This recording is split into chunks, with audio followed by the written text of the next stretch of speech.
Hoy hablaremos de la judicialización de la política. La judicialización de la política tiene que ver con un proceso de constitucionalización del derecho en 1991, de ahí en adelante, la década de los 90, en donde aparece una nueva carta política. La idea es que esta carta política atraviese todos los campos del derecho, que la carta política esté en el Código Civil, en el Código Penal, el Código Laboral, para ser claros. La constitucionalidad del derecho también tiene que ver con la judicialización de la política, en donde los jueces empiezan a intervenir políticamente en la economía y en muchos factores para cuidar de los derechos y de la carta. Hay un nuevo rol del juez constitucional y es Ciro Angarita en la T406 cuando empieza a mostrarnos en qué consiste ese nuevo rol del juez constitucional o en qué va a consistir ese control constitucional a partir de los años 90. En esta sentencia dice Angarita que la idea del control judicial aparece como la clave funcional para evitar un desbordamiento de poder y para lograr una adaptación del derecho a la realidad social, depositario de las ventajas propias del sabio alejado de la sociedad, que piensa en la objetividad de los valores y dotado de las ventajas de quien tiene compromiso de tomar cotidianamente en consideración la realidad viviente de los litigios. El juez está en plena capacidad, como ningún otro órgano de régimen político, de desempeñar ese papel. Es decir, está en un lugar estratégico el juez para decidir en materia de derechos. En síntesis, el control ejercido por jueces y tribunales en el Estado constitucional contemporáneo resulta siendo la fórmula para la mejor relación seguridad jurídica, justicia, porque siempre hemos estado llamando la atención en cómo garantizar la justicia, cómo garantizar los derechos materiales. Parece que el Estado de Derecho, las normas funcionan a través de una subfunción, pero no así garantizar los derechos desde el punto de vista material, como lo manda el artículo 228 de la Constitución, en donde el derecho sustancial debe primar sobre el formal. Aquí hay entonces un abrebocas de la T406 para mostrarnos cómo va a ser ese proceso de constitucionalización. Son los magistrados entonces de la Corte Constitucional, junto con unos juristas y profesores de derecho en Colombia, que empiezan a hacer esta recepción de una teoría de la Constitución distinta a la que veníamos entendiendo. Hernando Valencia Villa, por ejemplo, Ciro Angarita, Barón, Manuel José Cepeda, Humberto Sierra Porto, Diego Eduardo López Medina, Carlos Gaviria Díaz, Javier Tamayo Jaramillo, Salomón Calmanovis, César Rodríguez Garavito, Elena Alviar, Óscar Medina Quintana, Rodolfo Arango y Rodrigo Primi son varios autores que de alguna manera tratan de observar y debatir sobre estos problemas. En el caso de Javier Tamayo y Salomón Calmanovis, junto con Carlos Amaya, son economistas que están haciendo frente a la usurpación de los poderes, como ellos creen que están haciendo los jueces cuando intervienen políticamente.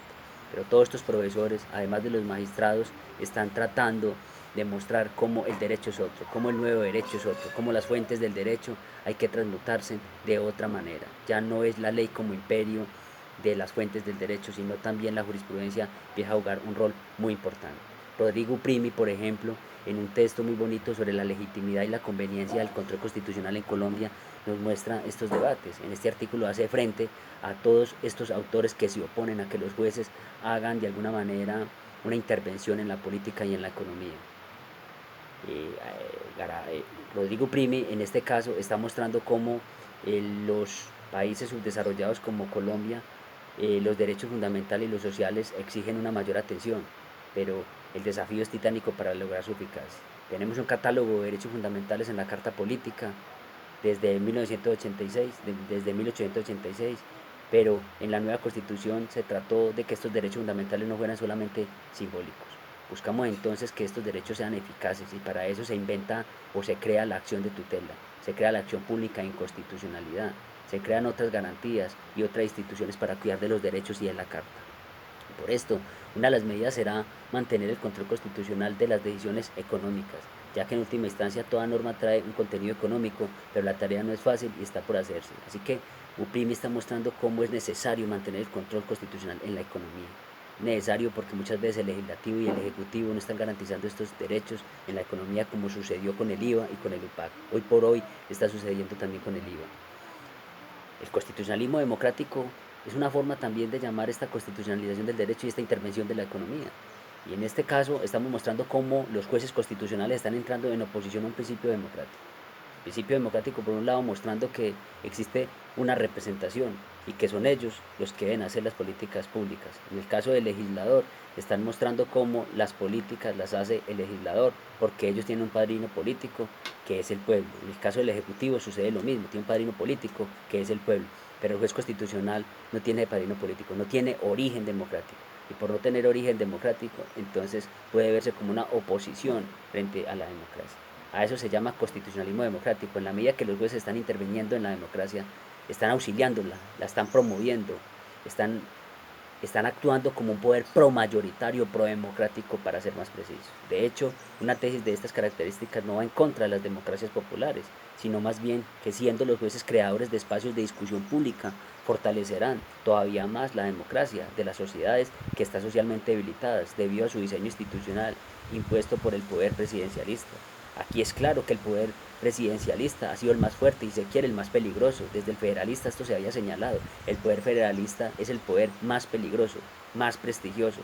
La rama legislativa es la que sigue en ese orden, y el poder judicial solamente quedó con exhortación. La rama judicial no tiene el poder, no tiene la fuerza que tiene la rama ejecutiva. Así que hay un régimen presidencialista muy fuerte en los países de América Latina, y los jueces, a través de jurisprudencia, van a generar un coloquio deliberativo que va a ser muy importante para defender los derechos. Así que hay una defensa a los jueces constitucionales. Por tal motivo, los jueces constitucionales serán vigilantes en la medida en que intentan limitar el poder de los más fuertes en defensa de los que no tienen voz o son excluidos. El juez constitucional está defendiendo las minorías, pero al mismo tiempo las mayorías. El control constitucional, como lo dijo John Ely en 1980 en Democracia y Desconfianza, está tratando de mostrar cómo las minorías hay que defenderlas en un parlamento, en un congreso, porque siempre van a perder. Igualmente, estos jueces serían defensores de los principios democráticos, que no solo se basan en la regla de la mayoría, sino también en tratar a todos de la misma manera. El juez está cuidando derechos. Si se trata de derechos, se justifica entonces el control constitucional. De alguna manera esto lo había dicho Dworkin cuando mostraba cómo los derechos son cartas de triunfo. Así que hay una defensa tanto para minorías como mayorías. A veces se cree que los jueces están para defender solamente la minoría. No, los jueces están para defender los derechos, y los derechos son para minorías y para las mayorías. Los jueces son de los ciudadanos. Por ejemplo, en el caso del matrimonio igualitario, la adopción, la eutanasia, la dosis personal, la discriminación, la crisis a la salud, la consulta previa, la representación política por parte de grupos étnicos, o los derechos de las mujeres, entre otros, en donde la vigilancia de los jueces constitucionales se hace relevante.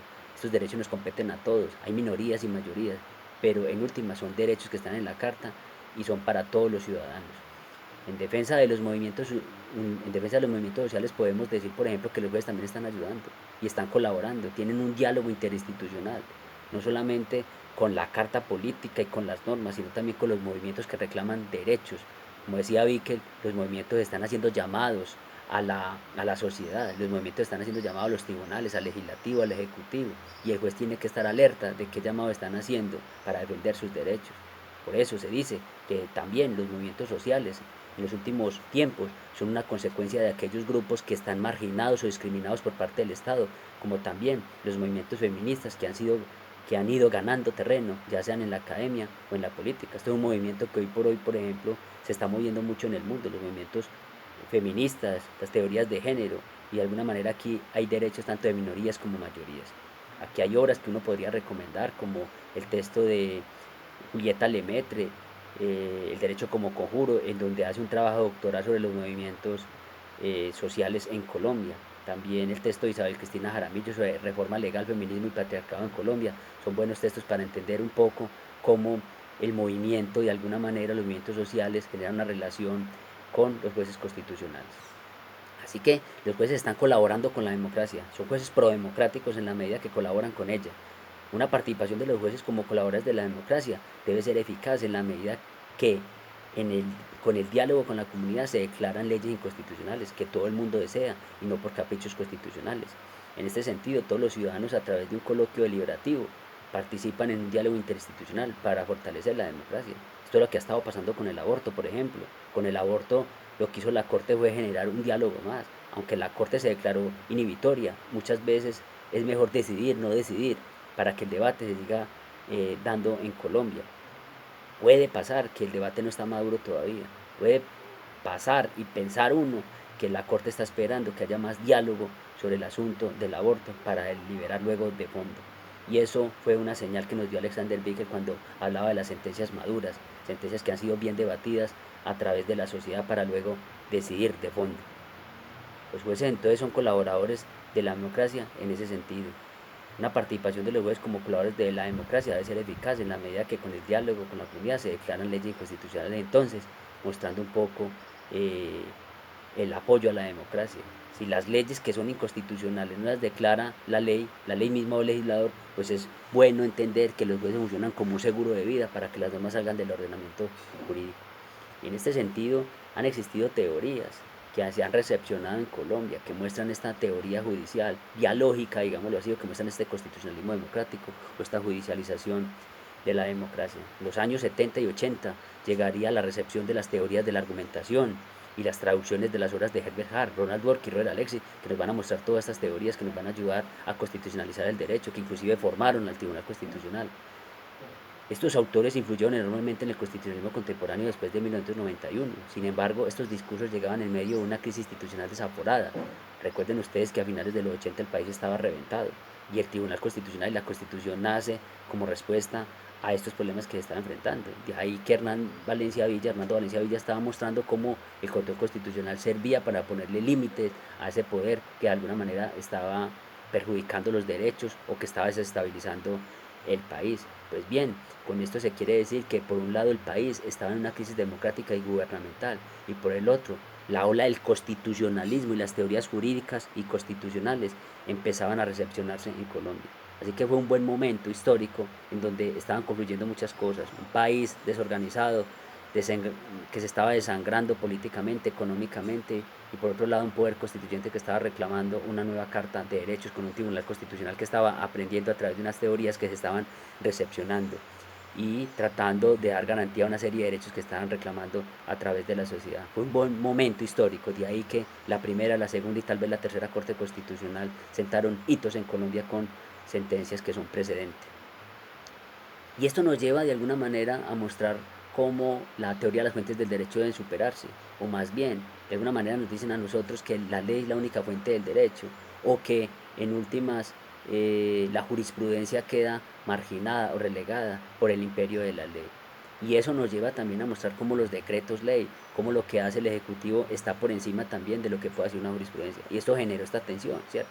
Si los jueces podían obedecerse o no, si el artículo 230 había que leerlo literalmente cuando se dice que los jueces están sometidos al imperio de la ley. ¿Y qué significaba eso?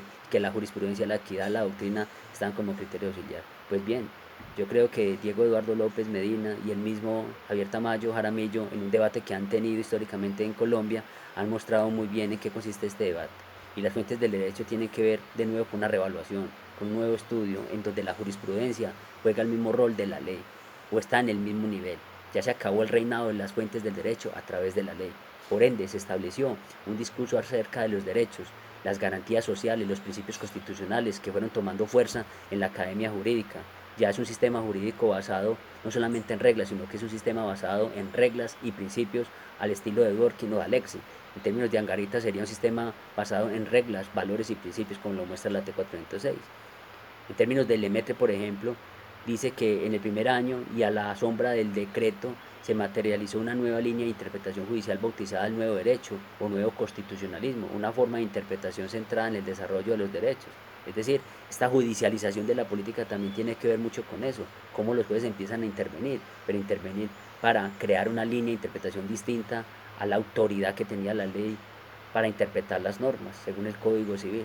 Entonces, aquí hay una nueva forma de interpretar y crear el derecho a través de los jueces y esta es de alguna manera lo que entendemos por ahora por judicialización de la política y que nos interesa para luego entender la rama ejecutiva, que es el tema que nos amerita más tiempo más adelante.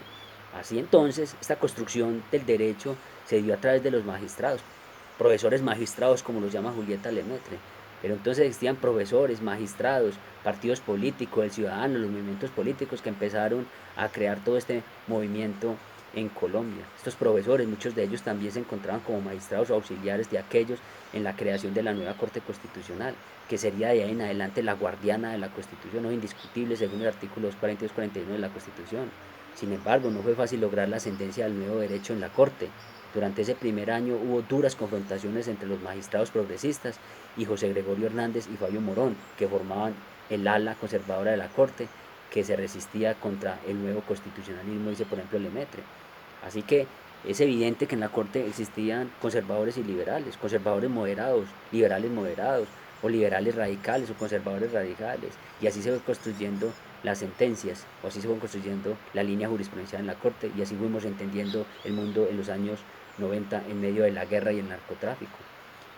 Y volviendo a la teoría, fue Alexander Bickel el que rotuló a todas estas tensiones entre los jueces y las leyes, o estos enfrentamientos entre los jueces, la ley, los jueces y el ejecutivo, como el poder contramayoritario en términos de Gargarella. En términos de Bickel se llama la dificultad contramayoritaria. El juez está en una dificultad a la hora de decidir, está en una tensión a la hora de decidir si se aparta o no de la norma, porque la tradición ha sido que el juez solamente es la palabra que pronuncia el legislador.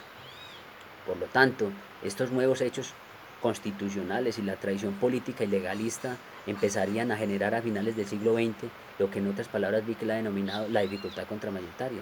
Tan solo que en el caso nuestro estas dificultades contramayoritarias se presentaban muy visibles a la hora de cómo se concebían los derechos fundamentales. Claro, es la atención. ¿Quién entendía los derechos fundamentales? ¿Era el constituyente el que había decidido y de ahí no se decía una palabra más? ¿O los jueces podían también decir que eran los derechos fundamentales, que fue lo que de alguna manera se estableció en la T406? Los derechos fundamentales no solamente son los que están de manera enunciada en la Constitución del 11 al 41, sino que los derechos fundamentales también son aquellos que están por fuera del 11 al 41 y entran por conexidad, que fue, según la T406, la doctrina que se estableció. Uno podría pensar que está allí también inclusive la tesis innominada de los derechos fundamentales, aquellos que no están de manera enunciada ni por conexidad. En ese sentido, estas dificultades, estas tensiones empiezan a darse en Colombia, y esto en términos de Bickel es lo que se entiende por dificultad contramayoritaria. Dificultades que luego condujeron a otras disputas sobre el respeto de la separación de poderes, la supremacía constitucional, el principio de legalidad y demás.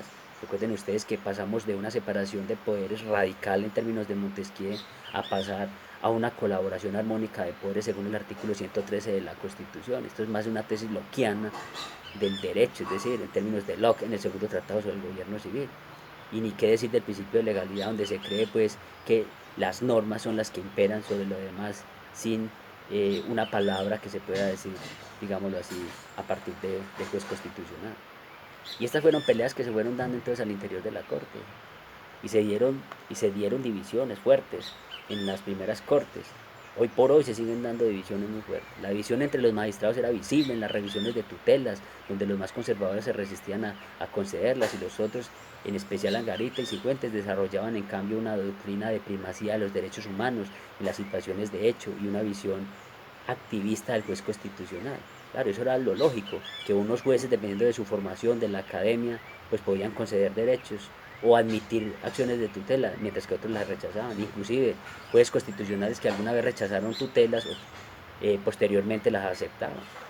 Así que la tutela fue un instrumento muy importante para que los mismos jueces, los magistrados, se fueran constitucionalizando a sí mismos. La tutela fue esa forma de cómo hacer efectivo los derechos en Colombia, y cómo se fue constitucionalizando el derecho, y cómo los jueces fueron interviniendo políticamente en Colombia, porque asumieron la carta como una carta política, no como una carta nacional como estaba en 1886. Por ejemplo, para Rodolfo Arango, magistrado auxiliar, ese país que surgía de las acciones de tutela era el país de la arbitrariedad, decía. Un país en que la gente no tenía derechos, donde a una niña no la dejaban usar pestañina en un colegio, ni a un niño el pelo largo, donde a los ancianos no se les pagaba la pensión, donde eran apabullantes el autoritarismo y la arbitrariedad. O sea que era claro lo que estaba pasando en los años 90. Por un lado, un ejecutivo muy fuerte, muy prestigioso, si se quiere peligroso en términos de Bickel, y por otro lado un juez que solamente tenía exhortación, pero empezó a sacar como las uñas, empezó como a mostrar que también podía construir el derecho frente a un autoritarismo y una arbitrariedad que estaba apabullando en Colombia. Así que empezó a existir una constitucionalización de la vida cotidiana, como lo muestra Esteban Restrepo. Todos los derechos de alguna manera se iban defendiendo a través de la tutela, y los jueces iban decidiendo si era tutela o no. De la mano entonces de la academia y de la corte empiezan entonces a conformarse esta construcción del derecho. Rodolfo Arango, no nos olvidemos, era compañero de estudio de Manuel José Cepeda, y que había trabajado con él en la Consejería para Asuntos Constitucionales tanto en el gobierno de Barco como en el de Gaviria. Allí estaba además Mauricio García Villegas como magistrado auxiliar reclutado por Ciro Angarita. Alejandro Martínez tenía de auxiliar a Rodrigo Uprimi, que resultaría ser mano detrás de muchos ser la mano detrás de muchos de sus mejores fallos. Esto es claro y es evidente entonces esa primera y esa segunda corte que fueron tan bien construidas y bien formadas desde el punto de vista de la academia y también, por qué no decir, desde el punto de vista político. Y entre ellos hay que mencionar a Diego López. Diego López yo creo que mostró con su obra un hito importante dentro de la constitucionalización del derecho y esta forma de judicializar la política a través de los jueces o judicializar la democracia, como digo yo en mi obra sobre la democracia de los jueces. Diego López, por ejemplo, dice que el Código Civil francés, luego de 100 años de su promulgación, no podía pretender continuar siendo el emperador absoluto de las fuentes del derecho.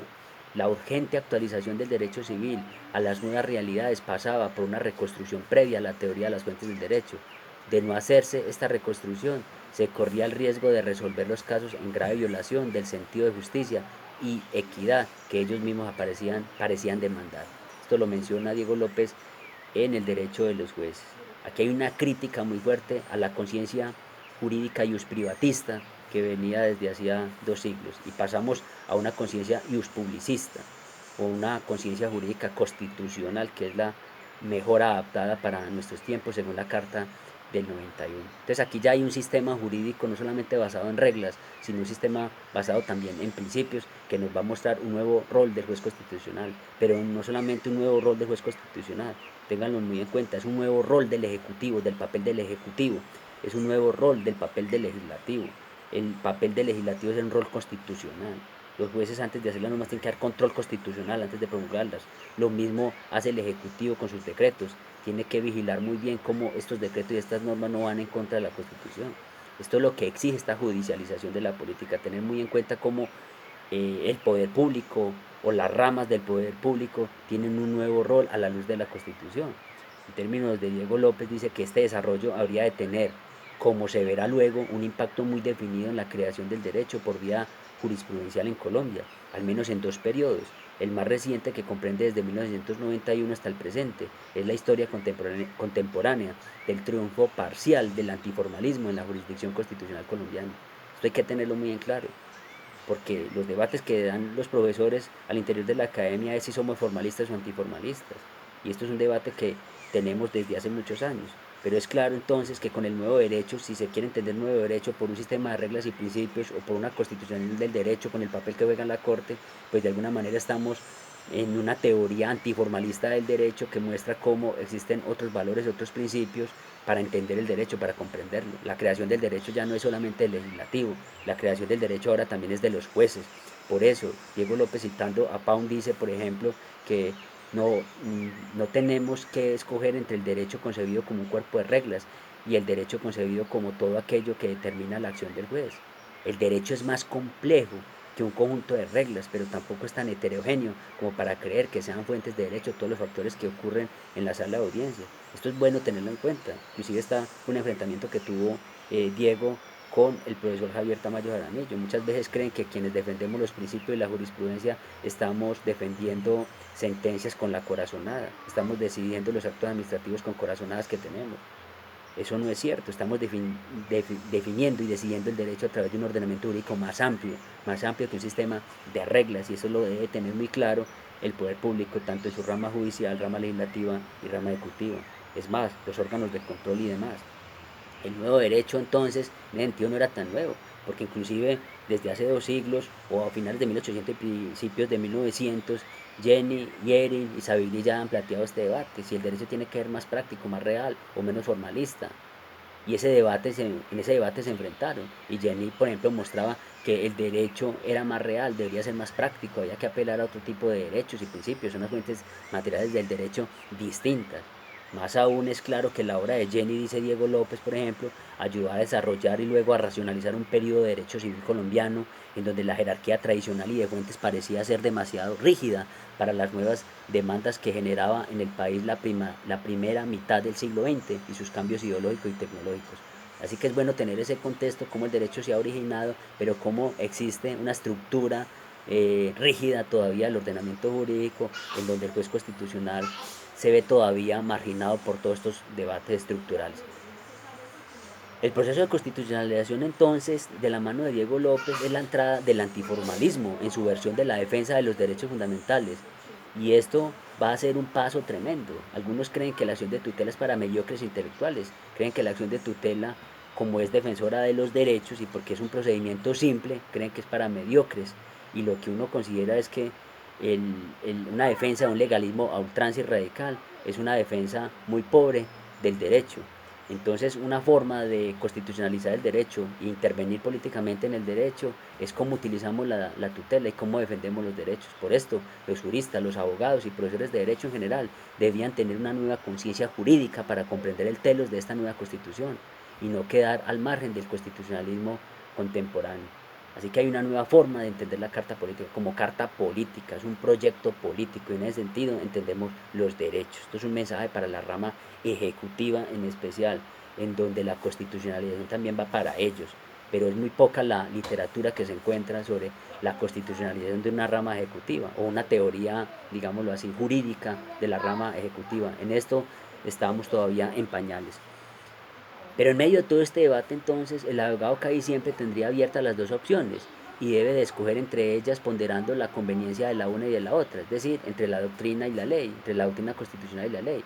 Para hallar contrarreglas se requiere buen dominio de la legislación positiva, para hallar contrainterpretaciones se requiere buen dominio de la doctrina. Es un buen mensaje que nos envía Diego López cuando nos muestran el derecho de los jueces cómo es importante dominar la doctrina y la doctrina constitucional para defender los derechos. Así que las fuentes del derecho se amplían. Una concepción del derecho más amplia es aquella que tiene en cuenta no solamente la ley, sino también la jurisprudencia, los principios, la equidad, la doctrina. Y en ese sentido, entonces, las sentencias de los jueces es más robusta que la misma ley, que es una fórmula vacía y escueta. A estas dudas, Jenny es que pretende responder a una teoría del análisis estático de la jurisprudencia. La incapacidad de ver la jurisprudencia como precedente depende mucho de las formas en que diferentes tradiciones jurídicas analizan la sentencia considerada individualmente. Una pelea entre la jurisprudencia formal, la jurisprudencia conceptual en términos de Savigny y la jurisprudencia material, una jurisprudencia basada en principios, como de alguna manera lo mostraba Jenny cuando hablaba de la libre interpretación científica a partir de los jueces. Es una discrecionalidad, interpretación que hacen los jueces, pero basada en una ciencia, no puede ser simplemente basada en corazonadas. Y eso es un buen contexto pues, que nos muestra Diego, tanto en teoría impura del derecho como el derecho de los jueces. Así que detrás de todo esto, cuando hablamos de la lucha por las fuentes del derecho, lo que hay detrás de todo esto es un poder también de turno, son debates políticos muy fuertes, porque no es lo mismo colocar a la ley por encima de todo, porque es el Congreso el que hace la ley, no es lo mismo colocar la jurisprudencia por encima de todo, porque es la Corte Constitucional la que en últimas mandaría, porque en últimas, si nosotros defendemos eso, entonces estábamos defendiendo un tribunal constitucional como la última palabra, y un tribunal constitucional que no tiene origen democrático. Pero si estamos defendiendo el Parlamento o el Congreso, pues lo que estamos sosteniendo es que ellos tienen la última palabra, pero no creemos en la democracia, hay desconfianza en la democracia.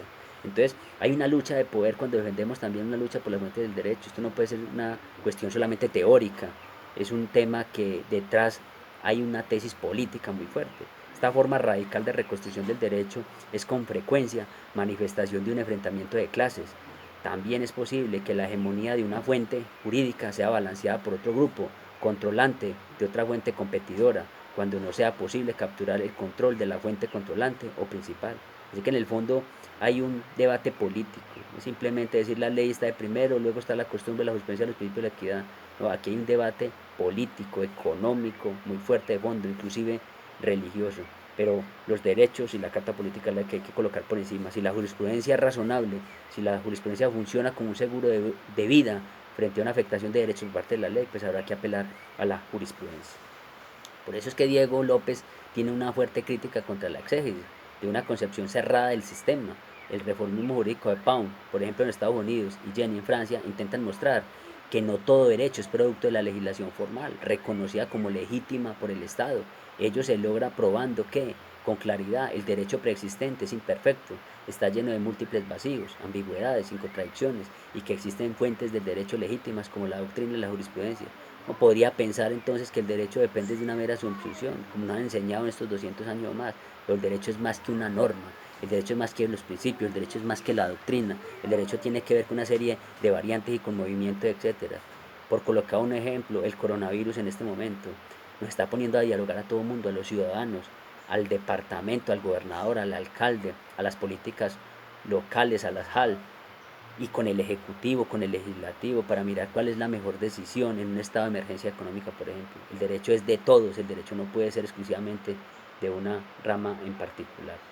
Un ejemplo muy importante lo dio, por ejemplo, la Corte Warren en Estados Unidos, cuando la Corte Warren dio un golpe de autoridad, cuando dijo que esa doctrina separados pero iguales era inconstitucional, que había que pasar a un principio de igualdad más real.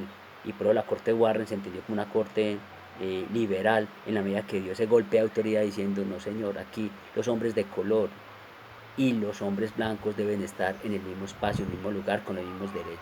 Y ahí que también agrega el profesor López, recordando a la Corte Warren, que en medio de este constitucionalismo emergieron otros discursos. Gran parte de la recepción de esta admiración por la Corte Warren se hizo de manera más bien implícita mediante los escritos de Ronald Dworkin, Los derechos en serio, El imperio de la justicia. Una forma como se transmutó estas teorías y cómo fuimos entendiendo mejor el derecho comparado en Colombia y en América Latina para mostrar un derecho mejor, un sistema jurídico basado en reglas, principios y valores, si se quiere, ¿cierto?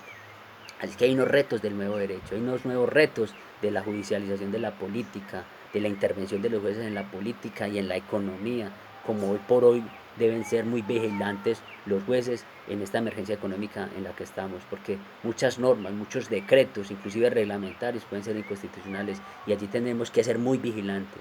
La dificultad contramayoritaria, por ejemplo, es un reto entonces que tiene el juez constitucional para vigilar muy bien cuándo está en una tensión con la norma y cuándo el juez puede apartarse o no. Así todo, la Corte Constitucional debe tener una deferencia frente al legislador, la diferencia que la Corte Constitucional debiera tener hacia las decisiones políticas y la asignación de recursos realizada mediante la legislación pública o la contratación privada. Eso es claro, hay unas competencias claras, pero el juez debe ser muy vigilante de este tema. El papel secundario de la jurisprudencia, incluso si proviene de la Corte Constitucional, hay que reevaluarlo. Todavía hay profesores que siguen sosteniendo cómo la jurisprudencia es accesoria, está marginada. La jurisprudencia es fuente del derecho. Una cierta inclinación al originalismo interpretativo como forma específicamente pasivista de la hermenéutica. Hay que de alguna manera superar esto. El derecho es más que la literalidad de las normas. Muchas veces defendemos de manera radical lo que dice la norma literalmente, la semántica y la sintaxis de la norma, pero las normas hay que entenderlas contextualmente. Y si los precedentes cambian, las normas tienen que ajustarse y los jueces allí juegan un papel muy importante. La objeción contramayoritaria recomienda, como es evidente, el cultivo de las virtudes pasivas.